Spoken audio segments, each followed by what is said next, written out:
ایک واقعہ 1400 سال پہلے سید الشہداء کی مظلومیت پر ہو چکا، اس کے بعد 150 سال تک 200 سال تک ان کی نسل طیبہ و طاہرہ نے قربانیاں دیں، پھر غیبت صغریٰ ہو گئی، لوگ نہیں جاگے، کربلا ہوتی رہی، لوگ موقع کا انتظار کرتے رہے، سید الشہداء شہید ہو گئے۔ جب جاگے تو بہت دیر ہو چکی تھی۔ اس کے بعد ان کی اولاد طیبہ و طاہرہ نے جد و جہد کی کہ اب یہ قوم موقع کو پہچان کر اس موقع پر ساتھ دے جب اس کو ساتھ دینا چاہیے تھا۔ میں آپ کا وقت نہیں لوں گا کہ کون کون سے وہ موقع 200 سال کے اندر آئے جب اہل بیت چاہتے تھے کہ ساتھ دے دیں اور ساتھ نہیں دیا، اور وہ موقع نکل گئے۔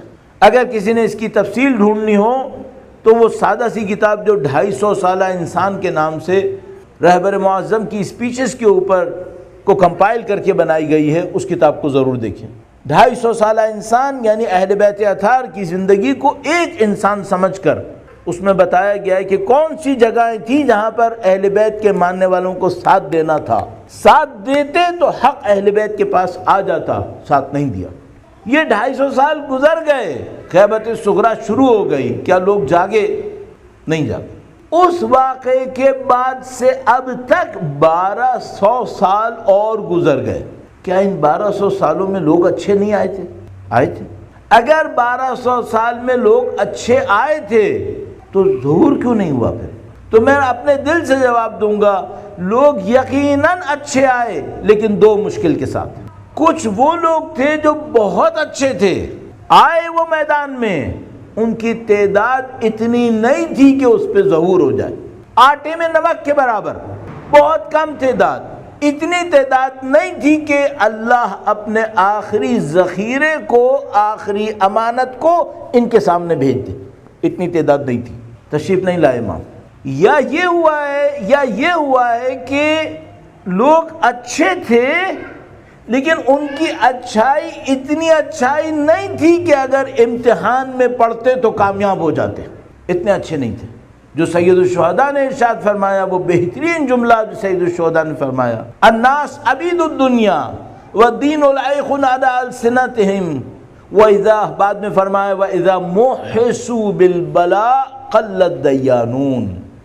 لوگ ہیں لیکن یہ جو لوگ اچھے نظر آ رہے ہیں دیکھنے میں، اندر سے دنیا کے غلام ہیں۔ اذا محسوا بالبلاء، جب یہ امتحانوں میں ڈالے جاتے ہیں تو اچھوں کا ثابت ہونا بہت کم ہوتا ہے۔ قل الدیانون۔ سید الشہداء نے اس عظیم الشان جملے کے اندر لوگوں کو دو کیٹیگریز میں تقسیم کیا ہے۔ ایک وہ ہیں جو عبید الدنیا ہیں، دنیا کے غلام ہیں، اور ایک وہ ہیں جو دیانون، دین کے پیروی کرنے والے ہیں۔ سید الشہداء نے دو گروہ بنائے، میں عبید الدنیا ہوں یا دیانون ہوں۔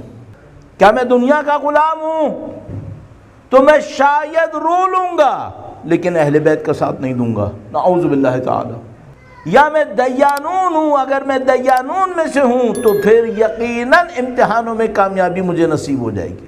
لوگ اچھے آئے، ظاہر میں دیندار تھے، لیکن یہ دینداری ان کی دنیا داری کے سامنے اسٹینڈ نہیں کر سکتی تھے دیندار دیکھنے میں، لیکن اگر یہ دیندار امتحانوں میں پڑھتے تو ان کی دنیا داری سامنے آ جاتی اور یہ امام کا ساتھ نہیں دیتے۔ خدا نے نہیں بھیجا اپنے وہ آخری امام کو۔ اب جو ہونا ہے وہ کیا ہونا ہے؟ بالکل 2+2 4۔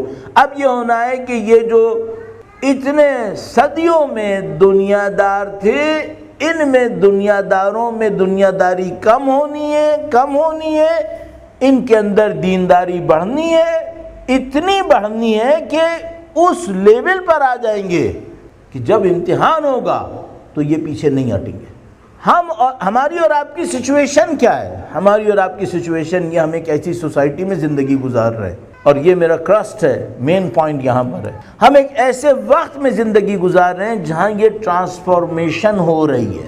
لوگ دنیا داری سے نکل کر دینداری کی طرف جا رہے ہیں، کچھ لوگ ایلیجیبل ہو جائیں گے امام کا ساتھ دینے کے، بہت سارے لوگ ایلیجیبل نہیں رہیں گے۔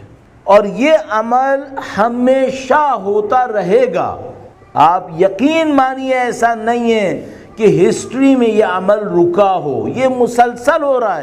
یعنی یہ سمجھ لیجیے جب سے سید الشہداء شہید ہوئے، غیبت کبریٰ ہوئی، اس کے بعد سے یہ ٹرانسفارمیشن کا عمل چل رہا ہے۔ دنیا دار بھی آ رہے ہیں، دیندار بھی آ رہے ہیں، اور ان دنیا داروں میں سے لوگ نکل کر دینداروں میں آ رہے ہیں۔